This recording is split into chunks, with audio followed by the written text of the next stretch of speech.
ang mga kwento ng pag-ibig, kwento ng buhay at kwento ng pag-asa dito sa Barangay Love Stories. Love Stories. Ang pag-ibig na wagas ay hindi sumusuko sa pagsubok. Hindi ito nakabase sa yaman o karangyaan, kundi sa tunay na damdaming handang magsakripisyo kahit anong unos pa ang dumaan. Ikaw, kabarangay, sa panahon ng hirap at ginhawa, kaya mo rin bang ipaglaban ang ganitong klase ng pag-ibig? Dear Papa Dudut, magandang araw sa inyo, Papa Dudut. Ako po si Ermilio, pero tawagin niyo na lamang po ako sa palayaw kong Melo. 45 years old na ako at 15 taon na sa serbisyo bilang isang gwardiya sa isang bangko dito sa Pampanga. Sa loob ng 15 years na yon ay paulit-ulit na ang naging gawi ko sa araw-araw. Palaging bahay trabaho at tuwing day off naman ay nakikipag-inuman ako minsan sa mga kumpare ko. Panggabi ako sa trabaho at dahil ako ang bantay sa bangko tuwing sarado ito ay wala akong ibang ginawa buong magdamag kundi ang manood lang ng pelikula online habang hinihintay ang pagsapit ng umaga. Halos maubos ko na nga ang lahat ng mga action movie na available online. Kapag naman hindi ko trip ang manood ay nakikinig ako sa mga kwento ninyo para hindi ako antukin, Papa Dudut. Pagdating ng karelyebo ko ay dumadaan ako sa karinderya para kumain at saka magpahinga sa bahay. Papa Dudut, hindi lang ako ang mag-isang nagpupuyat para magtrabaho. Kasama ko rin sa pagbabantay sa bangko na pinagtatrabahuhan ko ay isang mag-asawa na nagtitinda ng balot at sigarilyo. Sa harap kasi ng bangko ay isang bus terminal at ang mga pasahero doon ang suki ng mag-asawang Susana at Socorro. Kada alas 8 ng gabi ay pumupwesto na sila sa tapat ng bangko para magtinda ng balot, tubig at sigarilyo. Maaga rin kasing nagsasarado ang mga sari-sari store sa lugar na yon. Kaya naman sila ang takbuhan ng mga pasaherong nag-i-stop over sa lugar. Naging malapit ang puso ko sa dalawang matanda dahil gabi-gabi ko na silang nakakasama sa pagbabanat ng buto. Tandang-tanda ko pa nga noong unang araw ko sa trabaho, taong 2010, sinaway ko sila noong nakita ko silang nag-aayos ng pwesto nila isang gabi, Papa Dudut.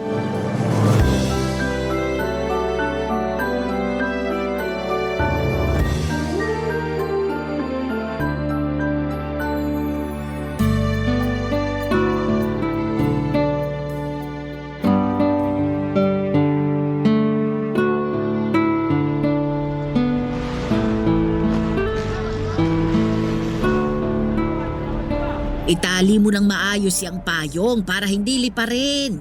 Paano liliparin? Wala namang hangin. Kine-question mo pa ako, itali mo na nga lang. Hindi natin hawak ang panahon.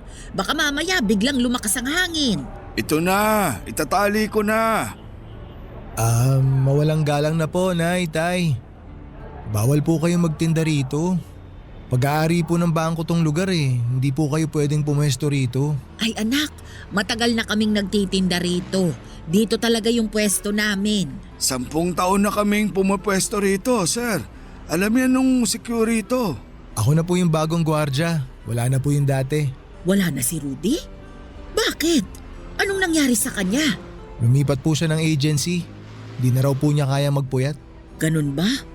Hindi ba niya nabanggit sa'yo na may pumupwesto rito para magtinda? Hindi po eh. Hanggang alas 4 lang naman kami dito, sir. Bago pa magbukas yung bangko, wala na kami rito. Kaso po ngayon, mas maigpit na yung patakaran. Bawal talaga mga nagtitinda sa mismong labas ng entrance eh. Baka mamaya may dumating mula sa head office, ako po yung mapagalitan. Wala naman sigurong dadalaw sa inyo ng ganitong oras. Gabi na eh. Kahit doon na lang kami sa gilid para hindi makasagabal. Ayos lang ba yon? Ay, sigurado po ba kayo na matagal na kayo rito? Oo, 10 taon na kaming nagtitinda rito. Marami nang dumaang CQ dyan. Lahat sila kilala kami. O sige po, kung pinapayagan naman kayo ng mga dating security dito, di ko na po kayo paaalisin. Basta medyo gumilid lang po tayo ha. May CCTV po kasi. Mahirap na baka mapagalitan ako. Kasi simula ko pa lang po dito sa trabaho. Ay naku, salamat ha. Socorro, ilipat mo na yung mesa sa gilid. Buhatin mo na muna yung lagayan ng balot. Ay, wag niyo na pong ilipat. Diyan na po muna kayo ngayong gabi pero bukas po, doon na kayo sa gilid, ha? Tsaka iwasan po natin magkalat. Bawal din po ang maingay. Opo sir, wala pong problema sa kalat. Nagwawalis kami bago kami umuwi. Wala ring maingay dito. Sige po. Salamat. Ano nga palang pangalan mo anak? Ermelio po. Pero Melo na lang po ang itawag niyo sa akin. Salamat Melo. Wala pong anuman. Kayo po, ano pong mga pangalan niyo? Ako si Susana. Ito naman ang asawa kong si Socorro. Taga rito lang din po ba kayo? Oo, malapit lang kami rito. Diyan lang kami sa may bukana, yung papasok dyan. Ganun po ba? Ilang taon na po kayo? 60 na ako. Ako naman +5. Bale 65 po. Oo, mas matanda ako sa kanya ng 5 taon. Bakit naman po hanggang ngayon nagtatrabaho pa kayo? Hindi po ba dapat nagpapahinga na lang kayo sa bahay niyo? Naku, kung hindi kami magtitinda, saan kami pupulot ng pangkain? Kailangan naming kumita para may pambili kami ng ulam. Wala po ba kayong anak? Meron, marami. 5 silang lahat. Nasaan po sila? Bakit hindi po sila magbanat ng buto? May kanya-kanya na silang pamilya eh. Kami na lang nitong asawa ko yung magkasama sa bahay. Ganun po ba? Di wala na kayong kasama sa bahay niyan. Wala na. Kami na lang dalawa ni Socorro ang magkasama. Sabi ko nga sa kanya, tumira na lang kami dun sa bahay ng bunso namin eh. Kaso ayaw ng asawa ko. Bakit naman po? Magiging pabigat pa ba kami sa bunso namin? Wag na. Kaya naman namin ang sarili namin eh. Nasa 60 na kami pero malakas pa naman kami. Mabuti naman po kung ganon pero dapat sa edad nyo pong yan. Yung natitirang lakas nyo, ini-enjoy nyo na lang po eh. Parang yung nanay ko po, hindi ko na siya pinagtatrabaho ngayon. Maswerte yung nanay mo, sir. Kasi may mabait siyang anak. Kami. Naku, itong si Socorro. Sisiraan pa ang mga anak namin. Wala tayong magagawa kung maging mga anak natin naghihirap. Pero kahit na, ilang taon natin silang inalagaan tapos iiwan lang nila tayong… Ay nako, katulad ng sinabi ko, wala na tayong magagawa pa. Desisyon nila yon. Relax lang po kayo. Huwag po kayo mag-aaway. Ganito talaga kami magsagutan pero hindi kami nag-aaway. Siya, sige po. Maiwan ko na po kayo dyan para hindi ko na po kayo maabala. Kung may kailangan po kayo, doon lang po ako nakapwesto. Doon po banda sa sulok. Salamat anak. Salamat, sir. Huwag niyo na po akong tawaging sir. Melo na lang po. Maliit na matanda si Nanay Susana, maikli ang buhok nito na medyo nakukuba na. Tuwing nakikita ko siya ay parang lagi siyang galit pero kapag kinausap mo na siya ay sobrang palatawa siya at madaldal. Ang asawa naman itong si Tatay Socorro ay payat at maliit din katulad ni Nanay pero malakas pa rin siya. Lalo na sa mga pagbubuhat ng mga inilalako nila. Mas mahiyain si Tatay Socorro kesa kay Nanay Susana pero mas naging close ko si Tatay dahil pareho kaming mahilig manood ng action movies. Naawa ko sa sitwasyon ng mag-asawa. Kaya naman hinayaan ko na lamang silang pumwesto sa harapan ng bangko. Total ay gabi naman na at sarado na ito. Nung una ay taga-masid lamang ako sa dalawa, si Tatay Socorro ang unang nagbabantay sa pwesto nila.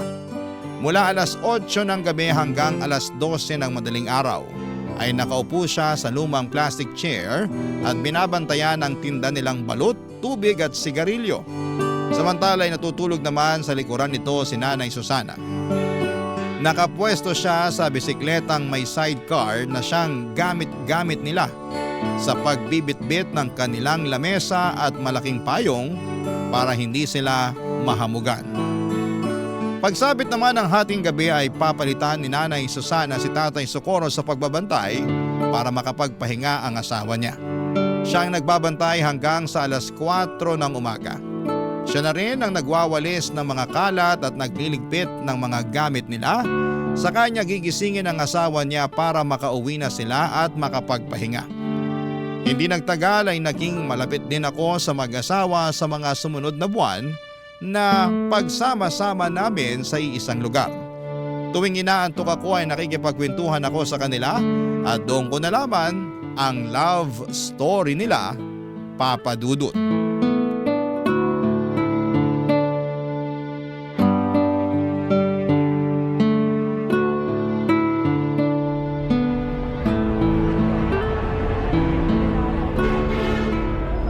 Tay, pabili po ako ng yosi. Isa lang. Anong yosi mo? Yung mentol po. Heto, 4 bayad niyan ha. Salamat po. Eto po bayad. Nag-yosi ka pala? Opo, pero minsan lang. Lalo na kapag inaantok po ako. Kung gusto mo, may kape ako rito para magising ka. Nagtitinda rin po kayo ng kape? Hindi, nagdadala lang kami ng kape para kung sakaling antokin makakapagkape kami. Akala ko may binibenta rin kayong kape. Oh, hetong kape. Okay lang po, salamat na lang. Baka po wala ng kape si nanay mamaya. May extra naman kami. Karaniwan kasi, nakakadalawa ako ng kape. Maraming salamat po Timplahin ko na po itong isa. May maliit na thermos dyan sa may bike. Hanapin mo na lang. Yun po bang nasa tabi ni Nanay Susana? Oo, yun nga. Kunin ko na po. Ay sige, mamaya ako natitimplahin. Sarap po ng tulog ni nanay. Oo nga Napagod siguro kanina sa bahay. Naglaba Mukhang sanay na sanay talaga kayo sa puyatan ano?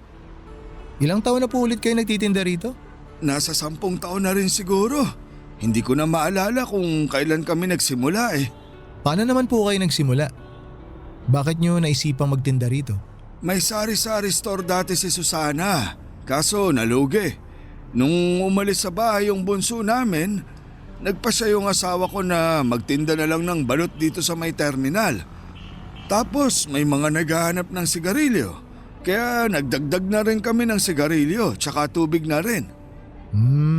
Kumusta naman po ang kitaan? Sakto lang para sa aming dalawa. Kahit papano, kumikita naman kami ng sapat para may pambili ng bigas. Minsan, kung matumal ang benta, kumakain kami ng kangkong na tanim ng asawa ko. Marami yung tanim sa bahay Meron siyang talong, sili, kamatis. Kung ano yung mga gulay na nasa bahay kubo na kanta, meron siya. Para po mas tipid, no? Ako nga gusto ko rin magtanim para may mapagkukunan ng ulam kapag kinapos. Kaso hindi mahilig yung mga bata sa gulay Ilan na ulit anak mo? 3 po, isang lalaki tapos 2 babae. Pareho pala tayo. Isa lang din lalaki ko. Tapos babae na lahat. Matanong ko naman po kayo, tay. Paano po kayo nagkakilala ni Nanay Susana? Mahabang kwento yan. Maaga kami nagkakilala niya ni Susana. Bata pa lang kami noon. Gaano po kabata? 16 siya noon tapos 21 naman ako. Nagkakilala kami sa isang pista. Talaga po? Oo, kasama niya mga kaibigan niya noon. Puro sila sosyalin. Si nanay? Oo, mayaman yan noon. Inhinyero ang tatay. Tapos po, anong nangyari? Pinili ako kaya eto, naghihirap ngayon kasama ako. Hindi ko po maintindihan, tay. Pinapili po ba siya? Nung sinagot kasi ako ni Susana, syempre hindi naman ako mayaman noon. Kargador lang ako Wala akong tinapos. Mahirap lang kami. Nung nalaman ng tatay ni Susana na ako yung nobyo niya, hindi sila pumayag. Kaya siya pinapili. Ganun na nga. Pinapili siya ng mga magulang niya. Iiwan niya ako o itatakwil siya ng pamilya niya. Mas pinili na lang ni nanay na itakwil siya? Kaya nga siya nandito, di ba? Ayan mahimbing ang tulog. Talagang ipinaglaban po kayo ni nanay, ano? Kaya nga ginagawa ko ang lahat para maging maayos ang buhay niya kahit na naghihirap kami. Lahat ng gusto niya, pinipilit kong ibigay. Kasi alam kong hindi ganito yung buhay na nakagisnan niya. Pero ito pa rin ang pinili niya dahil sa akin. Wala po bang pagsisisi si Nanay Susana sa ginawa niya? Wala siyang sinasabi sa akin pero may mga pagkakataon na ramdam ko na parang nagsisisi siya sa pinili niyang buhay. Minsan nga, nakokonsensya ako eh. Bakit naman po kayo nakokonsensya? Kasi huli na nung napagtanto ko na hindi pala sapat yung pag-ibig lang para magkaroon ng magandang buhay. Hindi sapat na mahal niyo ang isa't isa. Minsan, napapaisip ako, kung hindi ako pinili ni Susana, siguro maganda na ang buhay niya ngayon. Pero kita ko naman po tay na masaya si Nanay sa piling niyo. Tuwing magkasama kayo, naiinggit nga ako kasi ang sweet niyo pa rin tingnan. Kita ko sa mga mata niyo kung gaano niyo kamahal ang isa't isa. Kasi yun na lang ang meron kami. Wala kaming yaman. Ang meron lang kami ang isa't isa. Naantig ako sa love story nila Nanay Susana at Tatay Socorro. Pero sa parehong pagkakataon ay nalungkot din ako na hanggang sa pagtanda nila ay kayod kalabaw pa rin sila na para bang walang ipinagbago ang buhay nila noon hanggang sa kasalukuyan. Nakaka-relate ako sa kwento nilang dalawa dahil halos ganun din ang nangyari sa akin at sa unang babaeng inibig ko noon. Bago ko nakilala ang asawa ko ay meron akong babaeng minahal ng lubusan. Masasabi ko na siya ang taong bumasag ng puso ko ng sobra-sobra sa puntong muntik na ako mawala ng pag-asang makahanap pa ng pag-ibig. Nakilala ko siya sa isang charity event. Hindi pa ako gwardiya noon, tambay pa lamang ako dati na kung ano ang available na trabaho ay yon ang kinukuha ko. Naging driver ako ng isang NGO na tumutulong sa mga kabataang nakatira sa liblib na lugar. Miyembro siya ng naturang NGO at siya ang nanguna sa charity event na yon. Nasa passenger seat ko siya noon at sa kahabaan ng biyahe namin ay doon ko siya nakilala. Simula noon, Papa Dudu, tuwing kailangan nila ng driver ay ako na ang kinokontak nila. Hindi na mabilang ang charity na ginawa namin noon hanggang sa nagka-developan kaming dalawa. Nag-date kami ng ilang buwan hanggang sa sinagot niya ako. Tumagal po ang relasyon namin ng 2 taon pero naging patago ito. Hindi dahil sa kinakahiya niya ako kundi dahil alam niyang hindi papabor ang mga magulang niya kapag nalaman nilang ang boyfriend niya ay isang hamak na driver lamang. Noong natuklasan ng mga magulang niya ang relasyon namin ay doon na natapos ang pagsasama namin. Sa kasamaang palad ay mas pinili ng ex ko ang magandang future niya kaysa sumama sa akin sa hirap at sa ginhawa. Hindi katulad ni Nanay Susana. Inalawa. Barangay Love Stories. Barangay Love Stories. Matagal bago ako naka-move on sa pag-ibig na yon, Papa Dudut. Siya kasi yung first love ko na inakala kong makakasama ko na sa panghabang buhay. Masyado pa kasi akong bata noon para maniwala na ganon lang kadali ang pag-ibig. Hindi rin naman nagtagal ay nakahanap din ako ng babaeng tunay na ka-forever ko. Sabi nga nila kapag hindi napasayo ang isang bagay, ito'y dahil may ibang mas magandang bagay pa na darating para sayo. Ang naging pangalawang girlfriend ko ay siya na rin pong napangasawa ko. Isa siyang teacher na nakilala ko lamang dahil sa mga kaibigan namin. Nagtatrabaho na ako noon bilang gwardiya noong naging kami, Papa Dudut. Minahal niya ako ng buo at totoo at hindi naging hadlang ang estado namin sa buhay. Ngayon ay may 3 na kaming anak at kahit papaano ay nabibigyan naman namin ng maayos at komportableng buhay ang mga anak namin kahit na hindi kami mayaman. Kung ako ang tatanungin ninyo, Papa Dudut, ay wala akong pinagsisisihan sa naging takbo ng love life ko. Totoo na nasaktan ako noong nawala sa akin ang unang babaeng minahal ko pero never ko siyang sinisisi na mas pinili niya ang future niya kesa sa akin. Nakita ko rin kasi na naging maganda naman ang outcome ng pag-iwan niya sa akin. Dahil may common friends kami sa Facebook ay may time noon na dumadaan sa newsfeed ko ang post ng ex kong yon. Kasal na siya at nakapangasawa ng isang politiko. May 2 na silang anak at masaya na sila sa buhay nila katulad ko na masaya na rin ako sa sarili kong buhay. Kaya po natutuwa ako sa kwento ni Nanay Susana at Tatay Socorro dahil pinaglaban talaga nila ang pagmamahala nila. Isang gabi habang tulog si Tatay ay isang bagay ang tinanong ko kay Nanay Susana, Papa Dudut.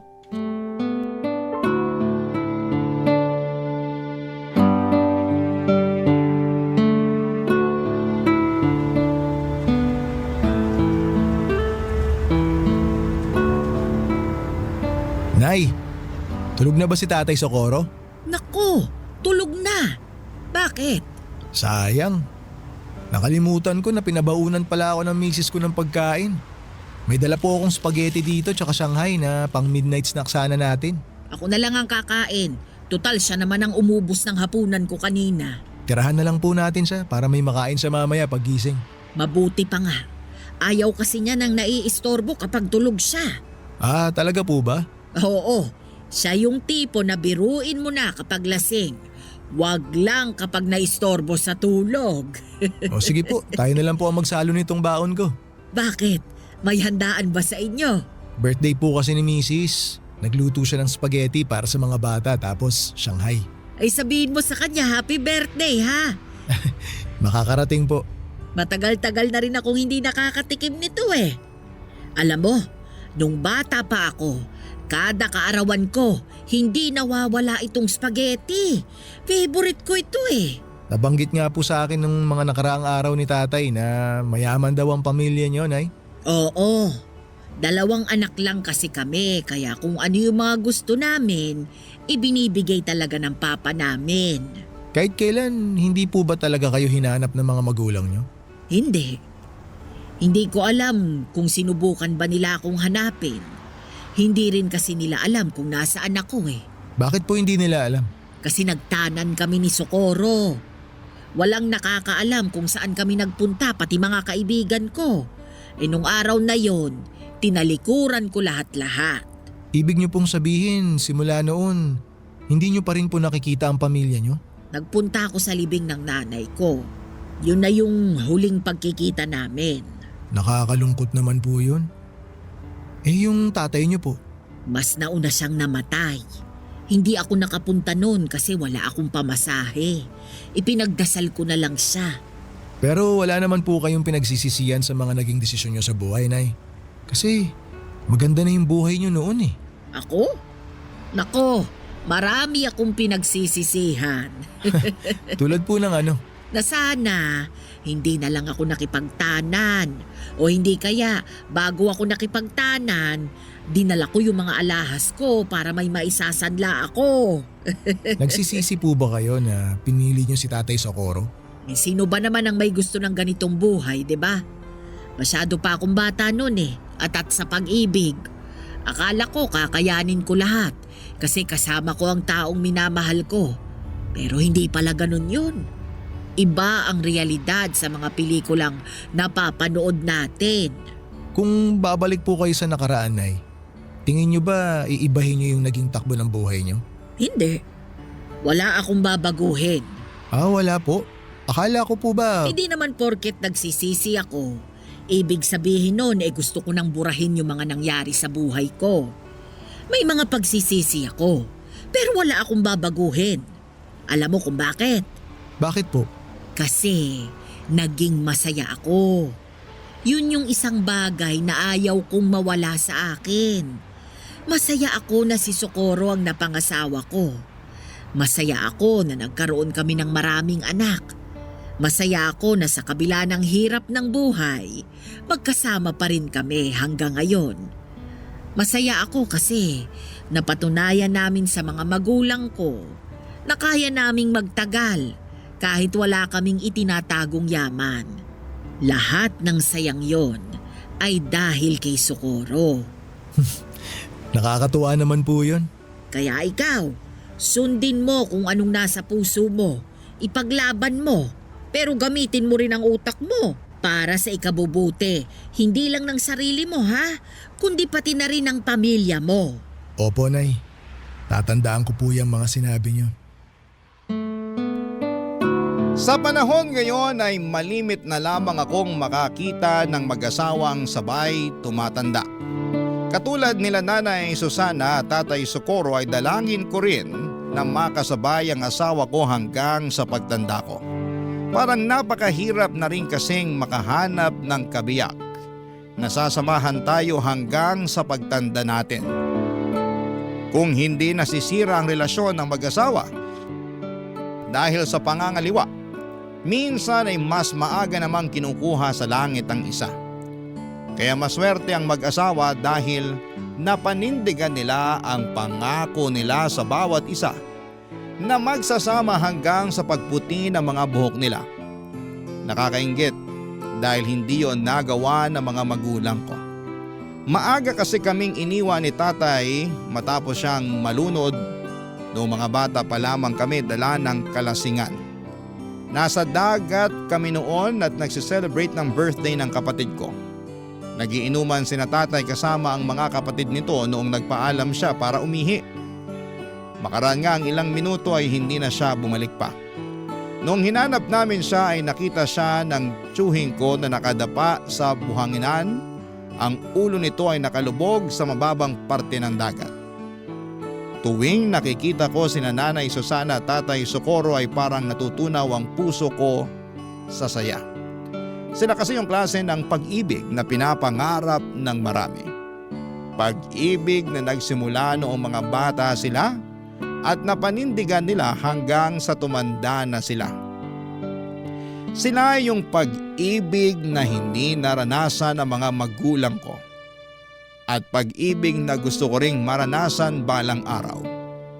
Pero sa kabila ng saya na nararamdaman ko para sa pagsasama nilang dalawa, hindi ko rin maiwasang maawa sa kasalukuyang estado nila. Sa edad nilang yon, dapat ay nagpapahinga na lamang sila. Hindi na rin kasi maganda sa kalusugan nila ang nagpupuyat para lamang kumita. Nang minsang tanungin ko kung nasaan na ang mga anak nila ay mas lalong nakaramdam ng awa ako para sa mag-asawa.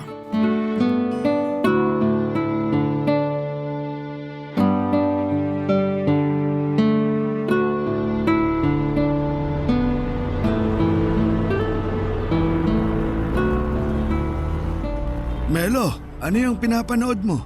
O Tay, kayo po pala. Hali po kayo rito. Maganda tong pinapanood ko. Bagong upload lang. Si Eddie Garcia ba yan? Opo. Tabi nga tayo. Total wala pa namang bumibili. Sige po. Matumal talaga kapag ganitong oras, no? Oo, mamayang 12:00 pa yung dating ng sunod na bus. Talagang kabisado nyo na po yung pagdating ng mga bus, ah. Dekada ba naman na akong nagtitinda rito? Kabisado ko na ang lahat.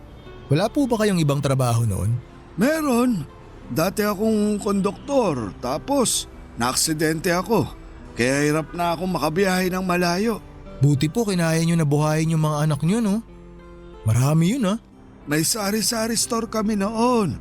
Yun yung negosyo ng asawa ko. Ang lakas nun dati, kaso nalugi. Bakit naman po nalugi? Maraming gumaya eh. Sunod-sunod na nagkaroon ng sari-sari store dun sa lugar namin. Kaya ayun, nagkaagawan ng suki. Kaya po ba dito na lang kayo nagtinda? Ganun na nga. Buti po nakaya nyo pa rin suportahan yung pamilya nyo noon, no? Kahit na ganito lang yung trabaho nyo. Sa awa ng Diyos, nakaya naman namin.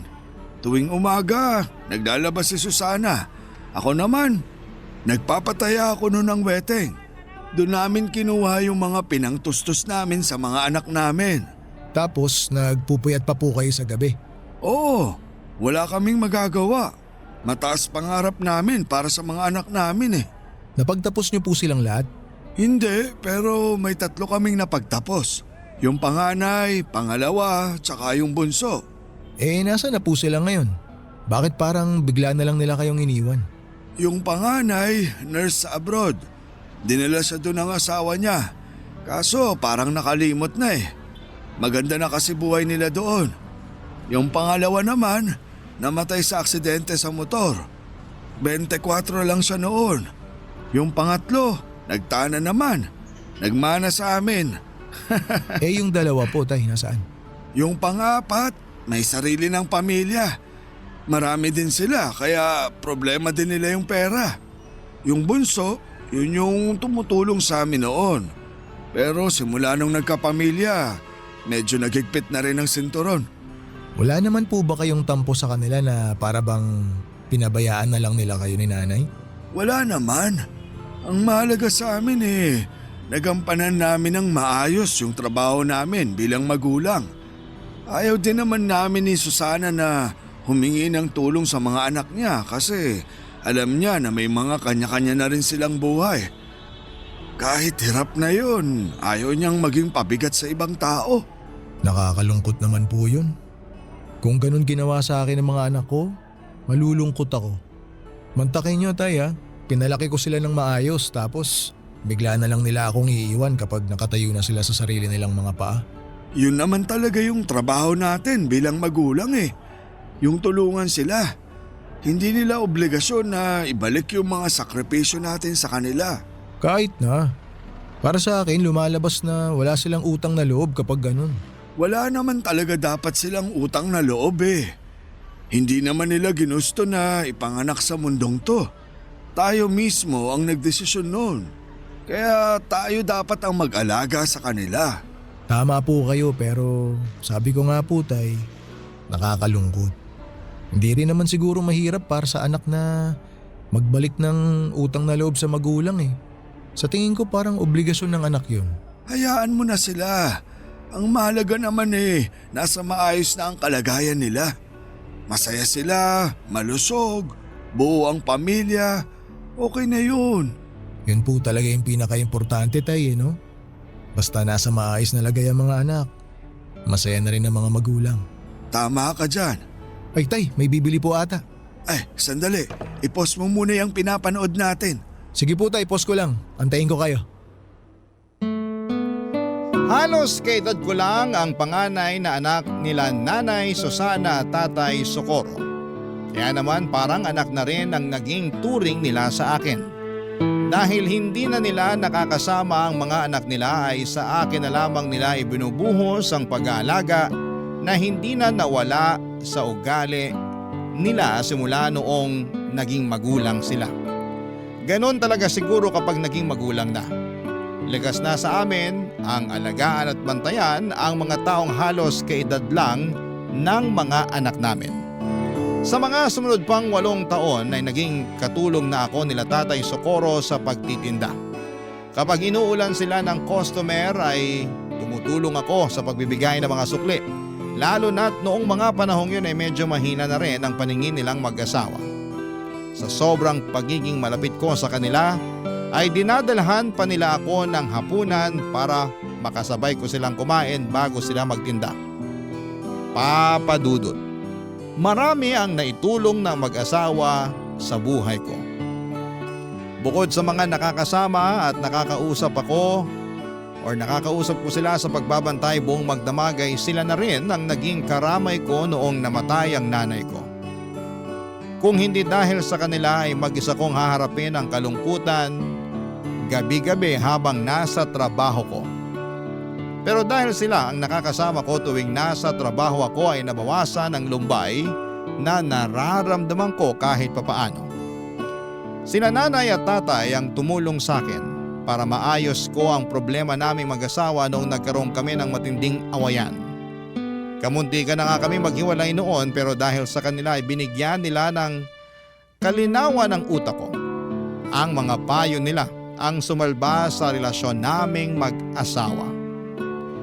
Papa Dudut, hindi biro ang 15 years na pinagsamahan namin nila Nanay Susana at Tatay Socorro. Sa tagal at lalim ng pagsasama naming tatlo, hindi ko ine-expect na darating din pala ang araw kung kailan magkakahiwalay-hiwalay kaming tatlo, Papa Dudut. Barangay Love Stories. Barangay Love Stories.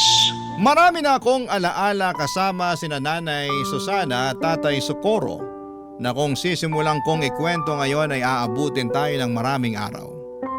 Pero bilang ibinahagi ko na rin ang kwento nila sa inyo, Papa Dudut, ay magandang i-share ko na rin sa inyo ang ilan sa mga hindi ko malilimutang memory kasama ang dalawang matanda. May pagkakataon noon na kahit maulan at may bagyo ay lumalabas pa rin sila para magtinda. Inabutan kami noon ng baha na umabot hanggang binte.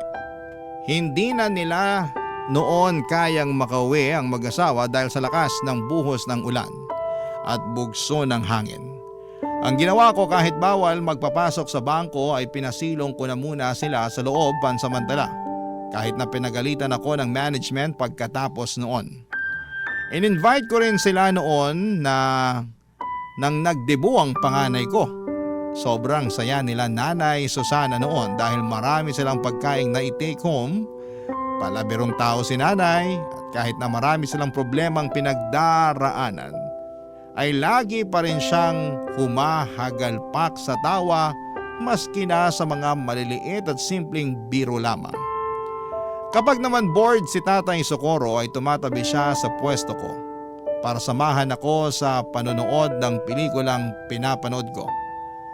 Kapag may bibili ay nagmamadali siyang magtinda para wala siyang makaligtaan sa pinapanood namin. Karaniwan ay mga 90s action films ang pinapanood namin. Marami pa kaming masasayang alaala at ilan lamang yon sa kaya kong ibahagi ngayon. Papa Dudut, taong 2023 ay doon na po nagbago ang lahat. Ilang linggong hindi nagtinda ang mag-asawa. Akala ko noon ay hindi sila nagtinda dahil maulan lamang noon, pero sa isang gabi mag-isa lang na dumating si Tatay Socorro sa dati nilang pwesto. Nang tanungin ko kung nasaan ang kabiyak niya ay doon ko na nalaman ang masamang balita.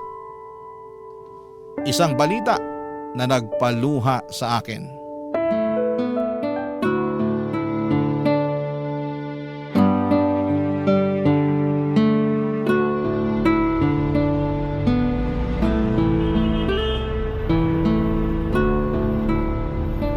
Tay Socorro, kumusta na po kayo?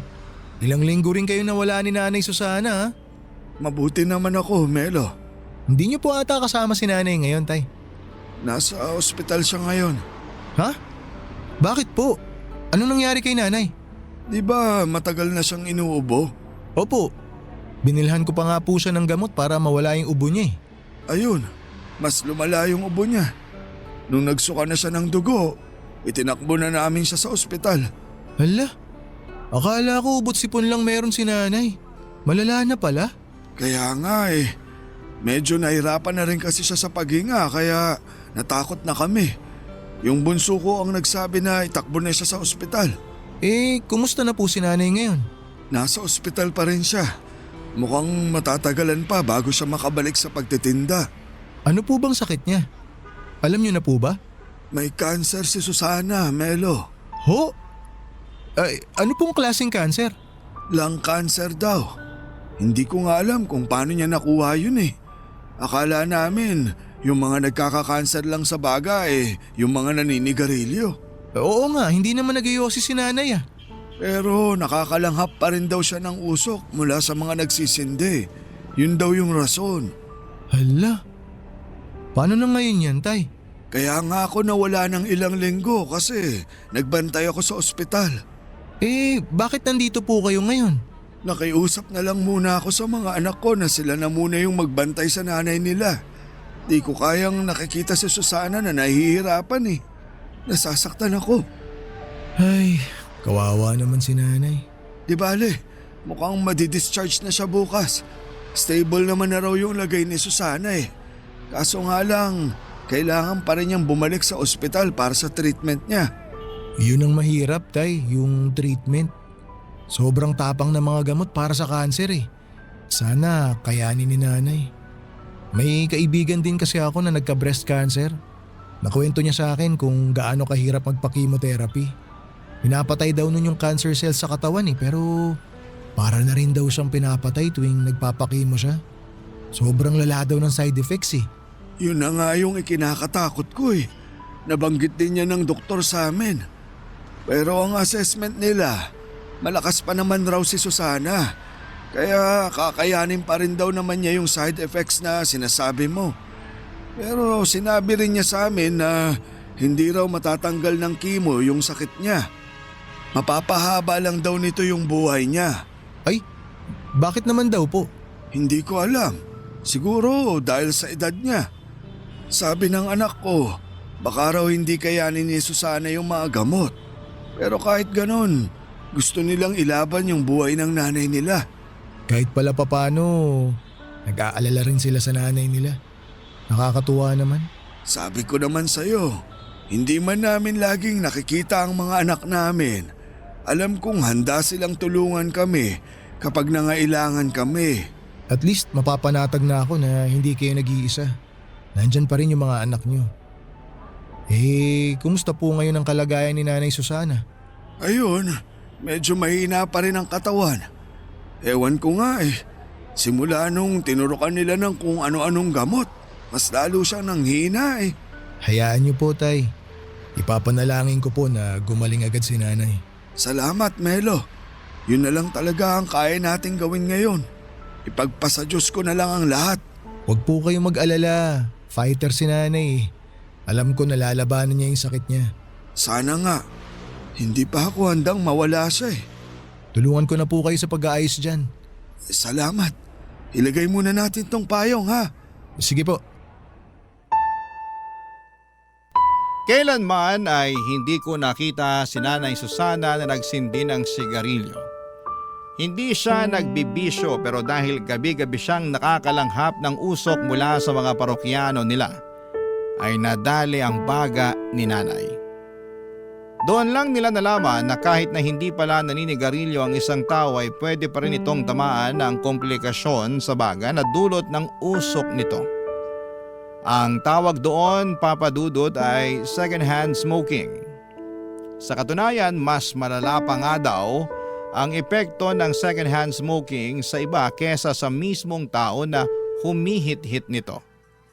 Noong nalaman nilang may cancer si Nanay Susana ay nagtulong-tulong ang mga anak niya para maipagamot siya. Kaso nga lang ay mahal ang mga treatment na kinakailangan ni Nanay, lalo na't late stage na ang sakit niya. Sa mga unang buwan ay nagawan pa nila ng paraan ng mga gastos sa ospital. Pero kalaunan ay nawalan din sila ng mapanghuhugutan. At para hindi mahirapan ang kanyang pamilya, si Nanay Susana na mismo ang nagdesisyon na huwag nang ituloy ang treatment niya. Masyado na raw siyang matanda para ipaglaban pa ang buhay niya. Isa pa ay hindi na raw nito kinakaya ang mga side effect ng treatment niya. Tanggap na niya na hanggang doon na lamang ang buhay niya. Kaya mas pinili na lamang niyang maghirap ng mag-isa kaysa idamay pa ang pamilya niya. Nakakalungkot na parang sumuko na lamang si Nanay Susana sa buhay pero naiintindihan ko kung bakit mas pinili niyang tumigil na lamang sa pagpapagamot. Mahirap kasing lumaban kung ikaw mismo ay walang pera para ipaglaban ang sarili mong buhay. Gusto ko mang makatulong noon ay wala naman akong ekstrang pera na maipapahiram sa mag-asawa dahil maging ako ay sapat lang ang kinikita para sa sarili kong pamilya. Tanging panalangin na lamang noon ang naitulong ko para kay Nanay Susana.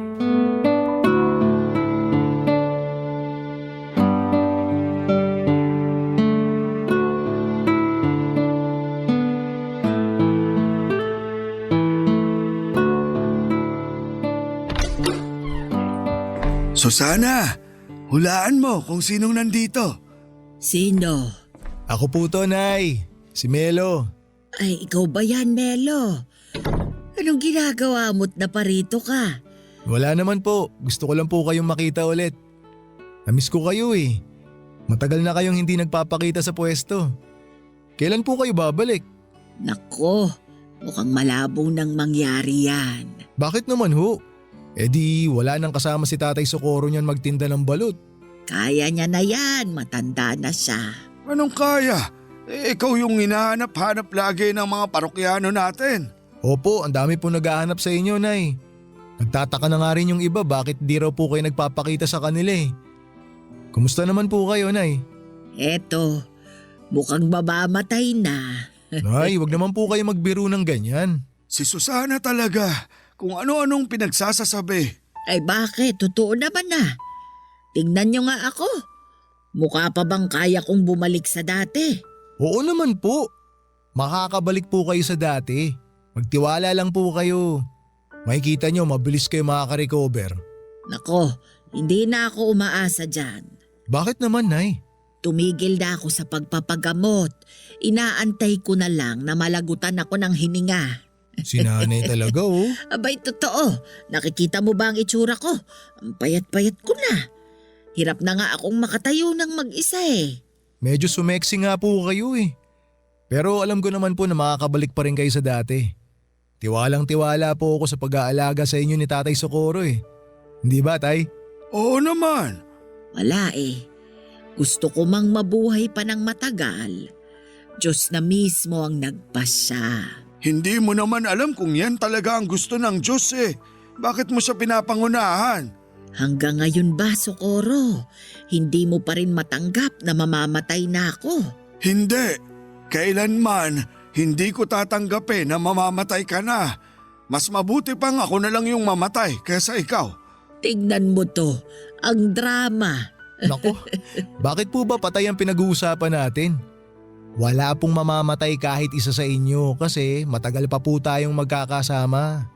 Melo, matanda na ako. Hindi ko nakakayanin pang labanan tong sakit kong to. Yung mga mas bata nga sa akin nadadali pa eh. Partida nagpapagamot pa ang mga yon. E paano na lang ako na matanda na nga, tumigil pa sa pagpapagamot. Ang bilis nyo naman pong sumuko, Nay. Habang humihinga, wag po kayong mawala ng pag-asa. Tanggap ko na malapit na kaming magkita ni kamatayan. At saka kahit ngayon pa kami magharap, hindi ako natatakot. Hindi po kayo natatakot na mamatay, Nay? Hindi. Tingin ko, nagawa ko naman na lahat ng kailangan kong gawin sa buhay eh. Masaya ako sa naging takbo ng buhay ko. Kaya handa na ako. Ang totoo niyan, hindi takot yung nararamdaman ko ngayon eh. Alam mo kung ano? Ano po? Lungkot. Nalulungkot lang ako kasi iiwan ko na yung asawa at mga anak ko. Hindi ko na makikitang lumaki yung mga apo ko. Hindi ko na matutupad yung pangako ko kay Socorro na magsasama kami sa hirap at ginhawa. Matagal mo na akong sinamahan sa hirap. Hindi mo na kailangang isipin yun. Melo, may hihilingin lang sana akong pabor sa'yo. Sige po, Nay. Ano po ba yun? Ikaw nang bahala sa asawa ko ha. Bantayan mo siya. Siguraduhin mong nakakakain siya sa tamang oras. Wag po kayong mag-alala. Ako na pong bahala kay Tatay. Parang sira talaga tong si Susana eh. Bakit mo ko ibinibilin sa iba? Alam niyo po, Nay, ang lungkot ng pinag-uusapan natin. Pwede po bang ibahin natin yung pinag-uusapan? Yung masaya po sana para good vibes naman. Oo nga naman. Hindi pumunta si Melo dito para mag-iyakan tayo. Papadudot mabilis na humina ang katawan ni Nanay Susana sa mga sumunod na buwan hanggang sa isang araw ay nabalitaan ko na lamang na pumanaw na siya. Para ako nawalan ulit ng ina sa pangalawang pagkakataon. 4 na buwan lang ang itinagal ni Nanay bago siya binawian ng buhay. Ang dating masayang mag-asawa na gabi-gabi nagtitinda ng sigarilyo at balot ay mag-isa na lamang. Noong natapos ang shift ko sa unang araw ng burol ni Nanay Susana ay sa kanila ako dumiretso para magbigay ng respeto. Kitang-kita ko sa mga mata ni Tatay Socorro ang labis na kalungkutan sa pagkawala ng kanyang asawa. ang dating tahimik na si tatay ay mas naging tahimik pa. Pagkatapos ng libing ay unti-unting bumalik sa dating gawi si Tatay Socorro. Ipinagpatuloy nito ang pagtitinda ng yosi at balut kahit na mag-isa na lamang siya. Kung sila ang naging sandalan ko noong namatayan ako ng ina, ginawa ko naman ang lahat para ako naman ang maging sandalan ni tatay sa pagkawala ni Nanay Susana. Kapansin-pansin ang pagbabago sa ugali ni tatay. Hindi na siya gaanong makwento at lagi na lamang siyang nakatulala sa kawalan. Hindi ko na nga siya noon maimbita para manood ng pelikula. Isang buwan ang lumipas habang abala ako sa panonood sa cellphone ko. Isang gabi ay nagulat ako nung isang babae ang napasigaw sa may pwesto ni Tatay Socorro. Nagmamadali akong lumapit sa kanila noong nakita kong nakatumba na si tatay mula sa kinakaupuan niya. Ang kwento sa akin ng babae ay bibili sana siya ng balut pero tulog ang matanda.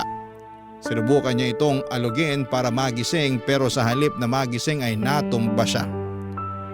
Agad akong tumawag ng tricycle at tinakbo namin si tatay sa ospital pero idiniklara siyang wala ng buhay. Namatay siya nang hindi namin namamalayan. Papadudot atake sa puso raw ang sanhi ng pagkamatay ni Tatay Socorro. Siguro'y ganon talaga nila kamahal ang isa't isa ni Nanay Susana na hindi nila kayang mapaghiwalay. Isang buwan lang ang pagitan ay sumunod kaagad si tatay kay Nanay Susana.